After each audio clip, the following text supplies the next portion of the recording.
বন্ধুরা সবাই কেমন আছে? আশা করছি সবাই ভালো আছে। এসকে আলমগীর BP2TM চ্যানেলে তোমাদের সবাইকে স্বাগত। তো দেখতেই পাচ্ছ আজকে নদীর বাটা মাছের আর সর্ষের রেসিপি নিয়ে চলে এসেছি। তো দেখতে পাচ্ছ এখানে নিয়ে নিয়েছি সর্ষে, কুচনো পেঁয়াজ আর কাঁচা লঙ্কা, একটা শুকনো লঙ্কা, রসুন আর টমেটো। এগুলোকে আমি পেস্ট করে নেবো, শুধু সর্ষেটা করবো না, কারণ সর্ষেটা মিক্সিতে ভালো পেস্ট করা হয় না।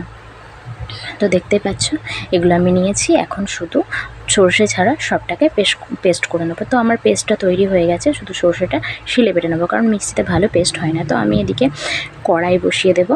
তো কড়াইয়ে তেল দিয়ে দিয়েছি, তেলটা প্রায় গরম হয়ে এসছে। তো আমি দিয়ে দেবো পরিমাণ মতো একটু কালো জিরে, পরিমাণ মতো একটু 5 ফোড়ন অ্যাড করে দেবো এর সঙ্গে, স্মেলটা বেশ ভালো আসে ওই জন্য। তো দিয়ে দিলাম 5 ফোড়ন। তো এটাকে একটু নেড়ে নেবো। নেড়ে নেওয়ার পরে যে পেস্টটা করে রেখেছিলাম আমি, সেই পেস্টটা এর মধ্যে দিয়ে দেবো। তো দেখতেই পাচ্ছ দিয়ে দিয়েছি। তো এটাকে একটু কষিয়ে নেব যতক্ষণ না এর থেকে তেল ছেড়ে আসছে। তো এটাকে কষাচ্ছি। তো এদিকে কষানো হচ্ছে, দেখতেই পাচ্ছ। আর কষানো থেকে যখন তেল ছেড়ে আসবে তখন কিন্তু আমি সব মশলা একে একে অ্যাড করব। তো আমি ভালো করে এটা নেড়ে নেবো। আর দিদি দেখো এদিকে চলে এসছে সর্ষেটা বাটতে, আমাকে একটু হেল্প করতে। তো সর্ষেটা শিলে বেটে নিচ্ছে দিদি। এই যে দেখতে পাচ্ছ সর্ষেটা শিলে বাটছে দিদি। তো একটু লবণ দিলে পরে তিতকুটে ভাবটা সর্ষের লাগে না। তো বাটা হয়ে গেছে, দিদি ওদিকে বাটছে আর আমি এদিকে একটু পরিমাণ মতন হলুদ, পরিমাণ মতো লবণ আর একটু লঙ্কার গুঁড়ো আর কয়েকটা কাঁচা লঙ্কা চেরা নিয়ে নিয়েছি। তো দিদির প্রায় এদিকে সর্ষেটা বাটা হয়ে গেছে, দিদি তুলে নিচ্ছে। দিদি আমাকে এই সর্ষেটা দিয়ে দেবে, তারপর আমি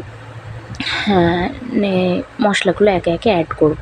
তো দেখতেই পাচ্ছ যে কড়াইয়ের মধ্যে যে মশলাটা দিয়েছিলাম পেস্ট, ওর মধ্যে দিয়ে দিলাম পরিমাণ মতো লবণ, দিয়ে দিলাম পরিমাণ মতো লঙ্কার গুঁড়ো, তোমরা যে যেরকম ঝাল খাও, আর দিয়ে দিলাম পরিমাণ মতো একটু হলুদ।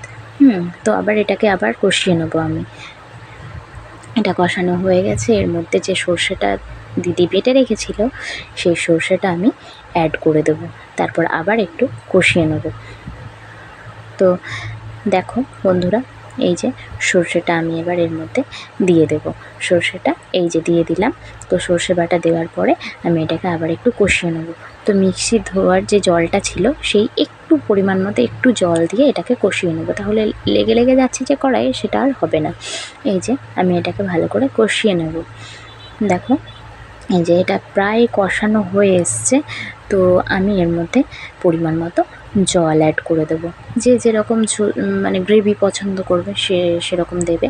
আর আমি যে কাঁচা লঙ্কাগুলো চিড়ে রেখেছিলাম সেগুলো কিন্তু বন্ধুরা এখনও দিইনি। তো দেখো আমি কাঁচা লঙ্কা চিড়াটাও কিন্তু এর উপর দিয়ে ছড়িয়ে দেবো। তোমরা দেখতে থাকো, শেষ পর্যন্ত দেখো, না হলে কিন্তু মিস করে যাবে। এই যে দেখো পুরো লঙ্কাগুলো ছড়িয়ে দিলাম আমি। তোমরা যে যেরকম পছন্দ করো, ভাতের সঙ্গে খেতে কিন্তু দারুণ লাগে লঙ্কা মাখিয়ে গ্রেভি, উফ দারুণ লাগে। তারপর এটাকে আমি ঢাকা দিয়ে দেবো। তারপর একটু পর যখন ফুটে আসবে তখন আমি ঢাকাটা এই দেখো খুলে নিয়েছি। ঢাকা খুলে দেওয়ার পর ভাজা মাছগুলো আমি একে একে এর মধ্যে অ্যাড করে দেবো। তো ভাজা মাছগুলো আমি দিয়ে দিচ্ছি একটা একটা করে, দেখো।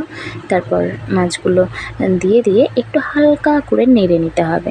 নেড়ে নিলে কী হবে, মাছগুলো ডুবে যাবে গ্রেভির মধ্যে, মানে ভালো করে মেখে যাবে ঝোলটা।